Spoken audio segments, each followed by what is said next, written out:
Hey, welcome to today's video, how to use your inner critic to help you reach your goals instead of putting yourself down and holding you back. I'm really excited to do this video today because this is one of the things that has helped me the most when it comes to self-sabotage. I know I have a very big inner critic and I wasn't even aware of this until a few years ago. And that's the first time I recognized this as a separate part of myself, as its own voice that shows up. And it used to make my life really hard. It still does, but it's something I'm working on. I'm trying to build a relationship to my inner critic and actually use that productively. So your inner critic is one of your shadow functions, which means it's a part of the unconscious mind and you have very little control over it, which is why it tends to show up in these unproductive ways. And shadow work is all about going back, retrieving these suppressed parts of yourself, bringing them into your consciousness where you can actually start to develop them and use them in intentional ways. But I want to show you why your inner critic is one of the most powerful parts of your shadow that you can develop. So it isn't good or bad. All your critic function does is set a standard for yourself that it compares you to. It shows you what you want, where you want to be, and it shows you where you are now. But if you're not aware of its influence on you, it can show up in very unproductive ways.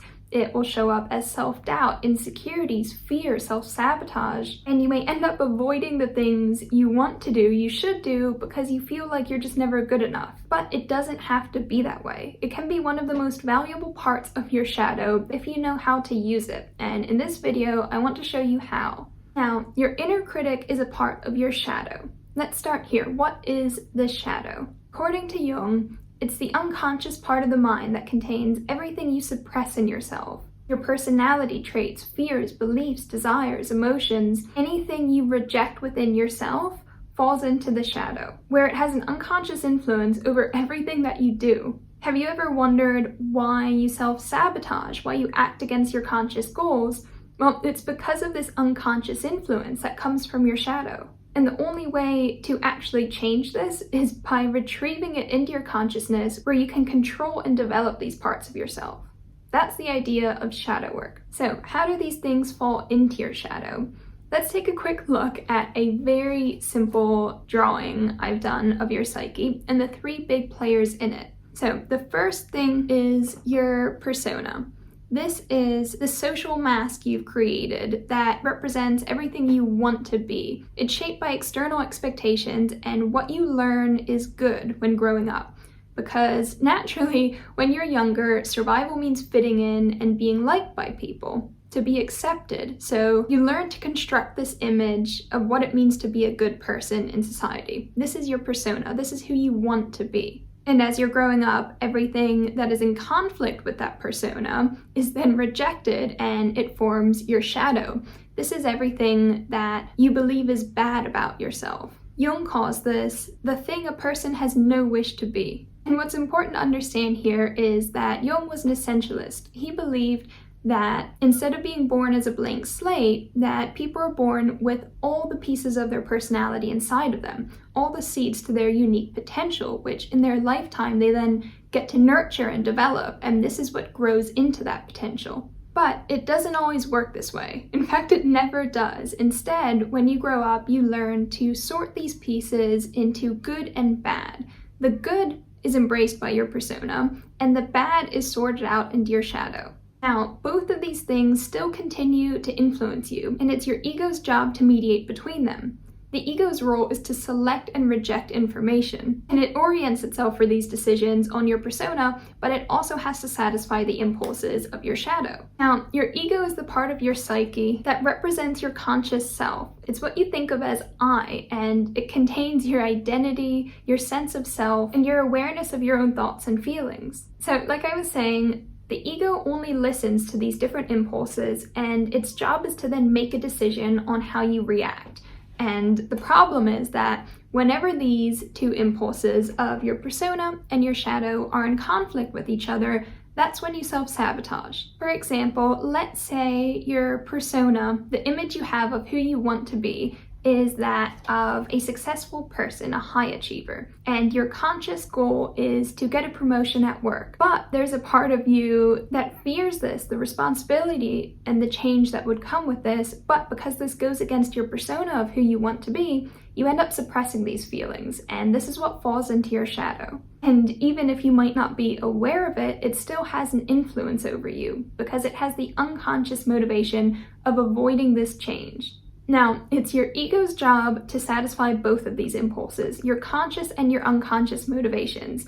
And when these are in conflict, it comes up with what I like to call cover stories, because these are like excuses that are based in reality that try to fit the image of your persona, but what they're actually doing is satisfying the impulses of your shadow. Let's say in work you have an important project you need to do in order to get that promotion you want, but for some reason you end up procrastinating on it and you come up with excuses such as you'll do it later, you don't have all the information you need to be able to do it properly, or you have more important things to do. And all of these things still fit the image of being a high achiever, successful person, but at the same time, they give you a free pass to avoid the situation, to avoid the fear that comes with being successful. In other words, it fulfills the needs of your persona and your shadow, and it seems like a win-win, but it's not, because you're actually self-sabotaging and you're going against your conscious goals. And the thing is, with these cover stories, as soon as you start to question them, as soon as you start to unravel them, they really fall apart and you see that there's nothing behind them. So why does this matter? Well, your personality is shaped by what your ego selects and rejects, and it uses a type of filter to make these decisions, which is called your conscious attitude. Your conscious attitude refers to the way that your ego interacts with the other parts of your psyche. It dictates which psychological functions, for example, thinking versus feeling or sensation versus intuition, you prioritize in your personality and are emphasized in your conscious awareness. Now, Jung identified two primary conscious attitudes: introversion, which is inward focused, and extroversion, which is outward focused. And it's these attitudes that shape how your ego interacts with the world around you and processes information.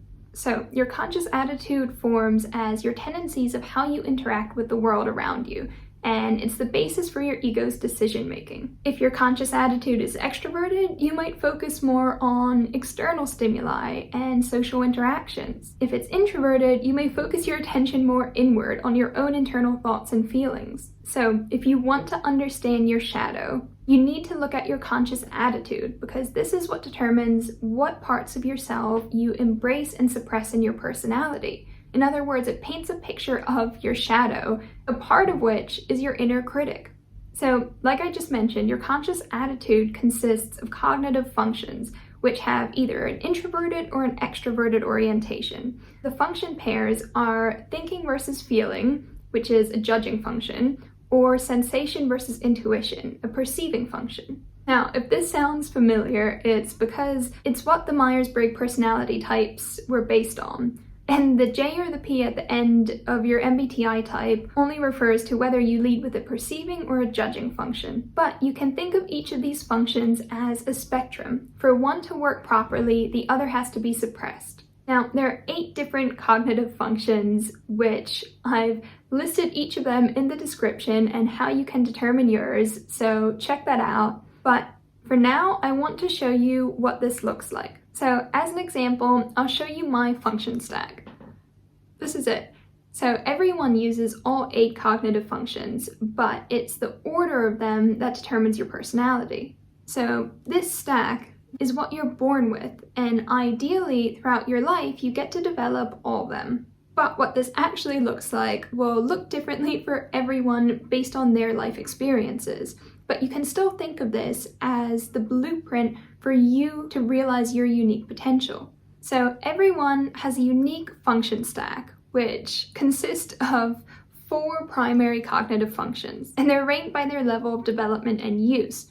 Your function stack determines how you perceive and interact with the world. But as I was saying, although you have all 8 cognitive functions, each of the pairs sits on a spectrum. So the ones that you embrace will form your conscious personality and what you have relatively good control over, but the other side of that forms your shadow. Let's start with the first 4 cognitive functions, which make up your conscious attitude. So the first is your dominant or your hero function. This is the most developed and natural function for you to use, and it makes up the core of your personality. It's the main way you interact with the world, and it's the most conscious and natural function for you to use. The second one is your auxiliary or parent function. Its whole role is to support your dominant function, and it provides a complementary approach to the first perceiving or judging function. It's fairly easy for you to use, and it's also mostly conscious. Now, the third is the tertiary or child function. This function develops later in life, but it also helps to balance your first 2 functions. It's less conscious and natural for you to use, but it's still important. And lastly, the 4th function is your inferior function. This is the least developed and often unconscious function. It's the hardest function for you to use and often a source of stress, but it also represents an area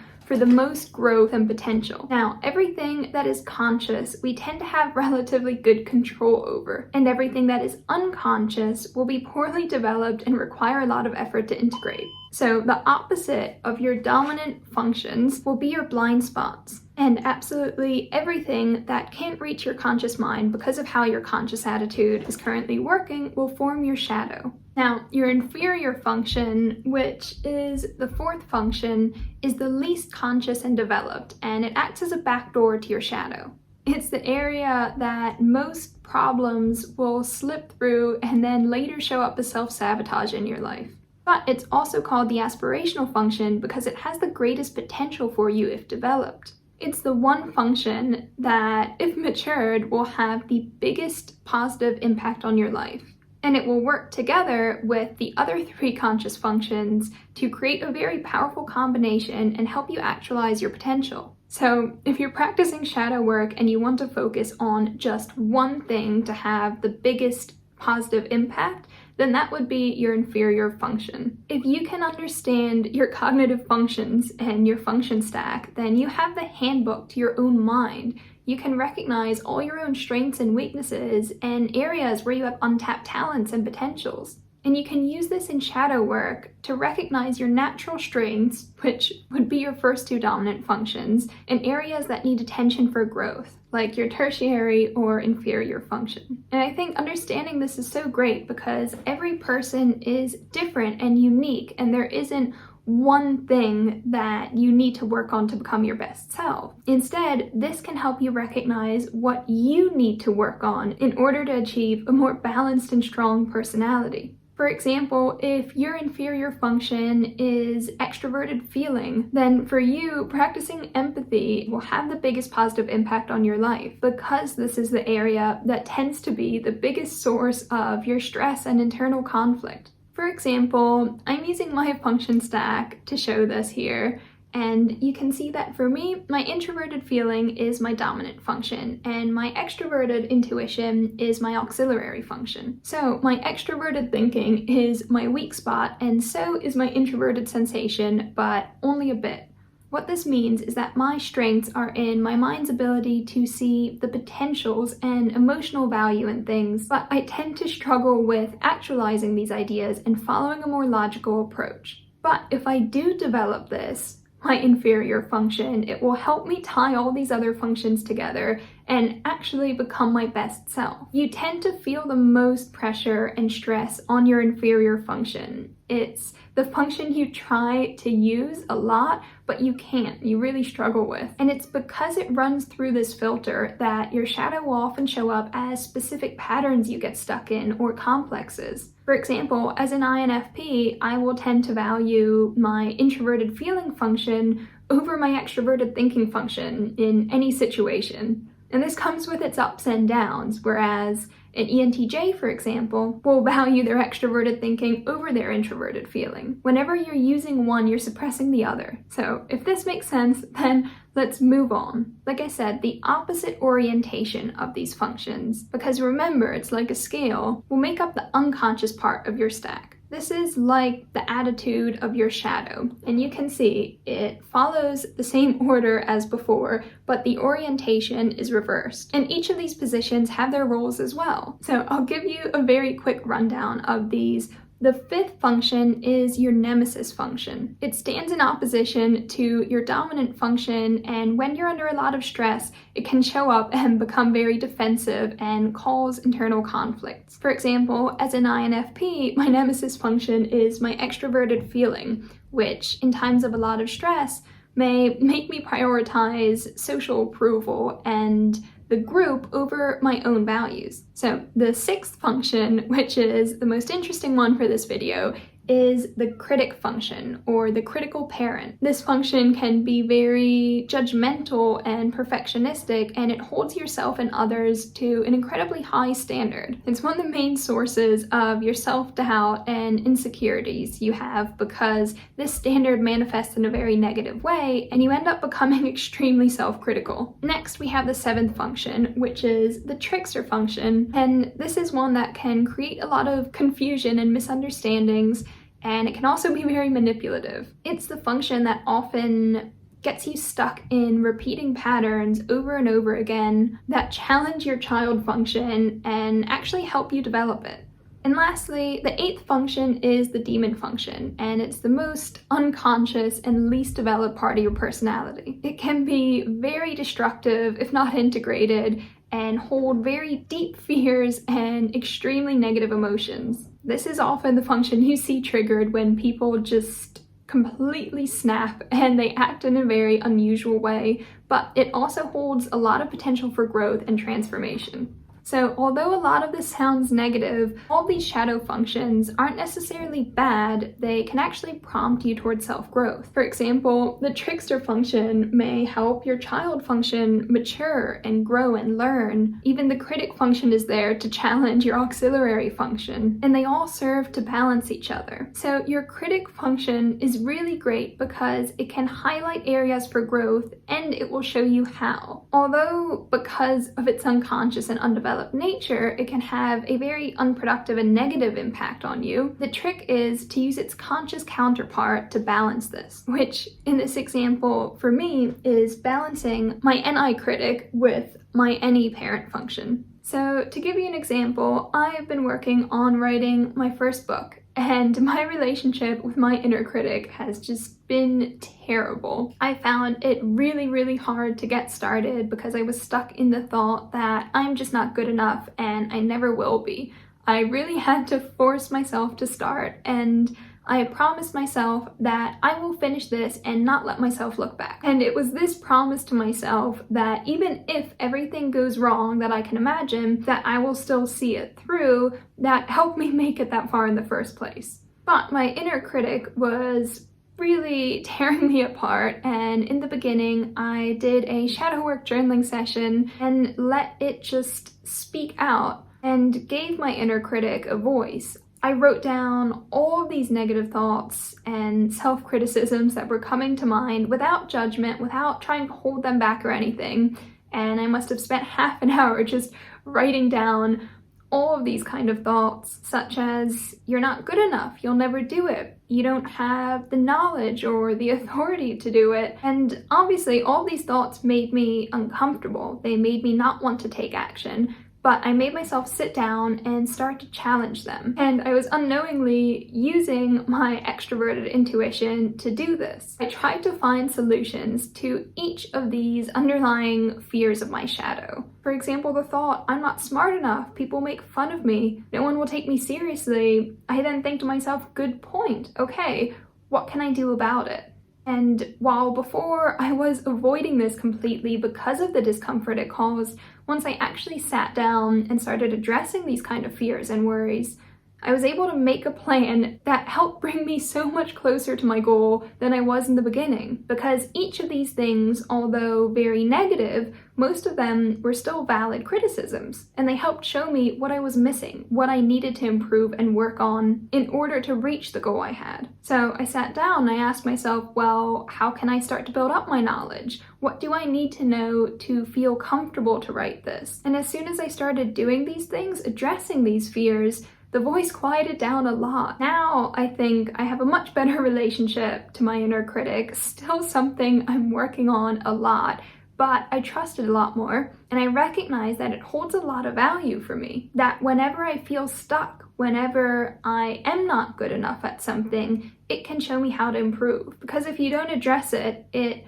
will show up as all of these fears and insecurities that just keep you stuck. So while I write, I try to put this voice aside and to just do the best I can at that moment, promising myself that I will listen to it later. And then once I'm ready, I'll give my inner critic the stage and I will let it tear apart everything that I've written. I'll use it to find everything I don't like, that isn't good enough, that could be better, and then I explore these things. I think, okay, good, how can this be better? And this is where I can use my extroverted intuition, my conscious parent function to do so. And this is great because I can trust that even if I don't feel good enough now, that I'll be able to spot what I need to fix and find a way to do so, and then start taking tiny steps towards that goal. Without it, I'd be stuck.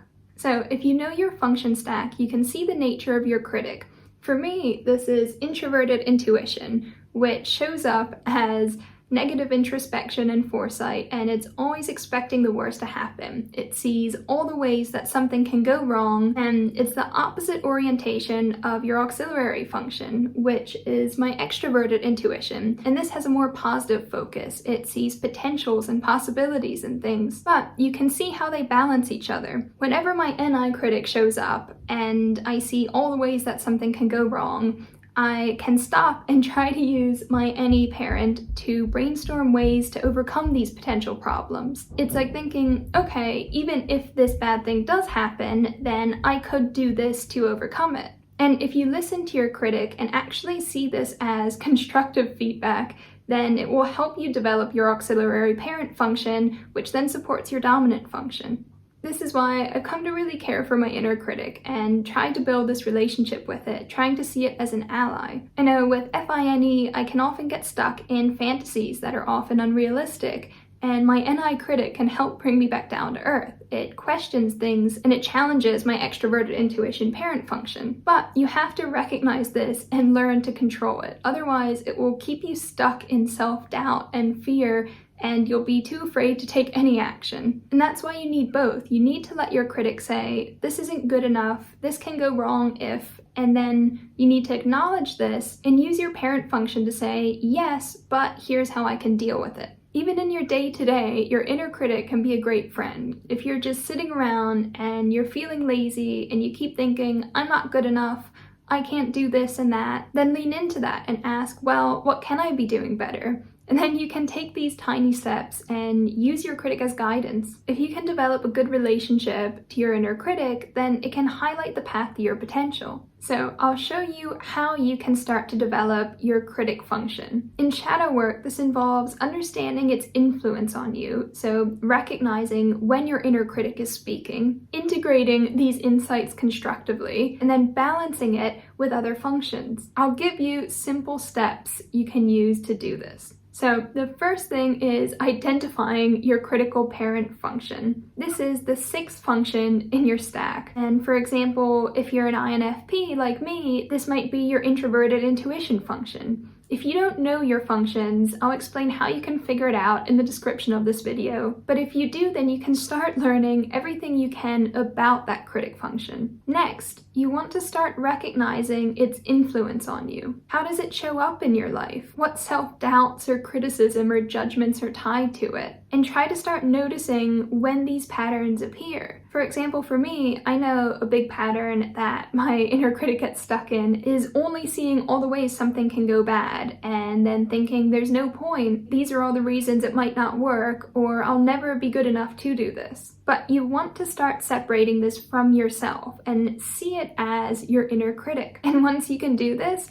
you want to accept it. Accept that it might show up in unproductive and very negative ways, and it probably makes your life very hard, but you can change this by recognizing when and how it shows up. You can journal on this. Ask yourself, what are some common criticisms or judgments you have about yourself and others? How do these criticisms protect you or serve a purpose? Or what positive intentions might be behind these critical thoughts? And lastly, you want to balance your critic with its opposing function. For example, you can balance a NI critic with a NE parent function that will help you explore positive possibilities to counteract these negative predictions. You basically want to use your conscious function to turn these critical thoughts into constructive feedback. Instead of just identifying problems, challenge yourself to find solutions to them. So try to reflect on a recent instance where you were critical of yourself or someone else, and then write down the thought and break it down. What aspects were you criticizing? What triggered this? Maybe you were working on an art project and you feel that it's just not good enough, that you suck at art. Then ask yourself, what specifically? And then look for the positive intention behind the criticism. Is it trying to protect you from failure? Is it showing you room for improvement? You can use this to brainstorm solutions or improvements that are related to this criticism. Let's say you realize that you don't like the way you draw hands. You think you're just no good at it. Then you can start to think of ways you can fix this. Maybe you can find tutorials, watch videos on it, and figure out different ways that you can improve. You want to create a step-for-step plan to address this criticism constructively. Now that you recognize what you don't like about your art, you found ways to practice and improve the specific areas you don't feel good in, ask yourself, is it better? How do you feel now? The goal is to listen to this voice of your inner critic, because if you ignore it, it will only get louder. It's still coming from a part of you, and if you know how to work with it, it can really help you grow into your best self. It will help you reach your potential by showing you the way. But you have to learn to trust it and how to control it. So you want to balance your critic function with its conscious counterpart. If you have a FE extroverted feeling critic function, then you want to use your FI introverted feeling parent function. This is how you start to develop it and use it productively. And if you know how to do this, your inner critic can end up becoming your greatest ally. This is why I've been really excited to do this video, because since I've been trying to recognize my inner critic more and work with it rather than against it, it's had the best impact on my life. I can now trust that I can use my inner critic to do better and that I can find a way to improve. So I really hope that this video can help you do the same. The goal of shadow work when it comes to your cognitive functions is simple. You can find your unique potential in your function stack. This is the personality you're born with that you need to develop in order to become your best self. And like I mentioned, your inferior aspirational function holds the most potential for growth. So this is a great thing to focus on if you really want to see your life change. Work on developing that. But you also want to understand your unconscious functions. They will never be your strongest functions. They don't need to be, but they show you the ways you self-sabotage. And if you can start recognizing this and knowing how to counter them when they show up, then you'll have a lot more control of your life. It will help you deal with your self-doubt and your fears and limiting beliefs because you'll know where it's coming from. You can recognize how your shadow shows up and makes you self-sabotage and know how to balance each of them with their conscious counterpart. That's the trick to dealing with it. I know this is a very simplified way of explaining this, but just understand that all of your functions have a purpose, and shadow work will help you understand why you do the things you do and how to take control of your life, how to actually become your best self and start living towards your potential. So this video was just about one of your shadow functions, your critic function. If you have any questions, let me know in the comments. Thank you so much for watching, and I'll see you next week. Bye.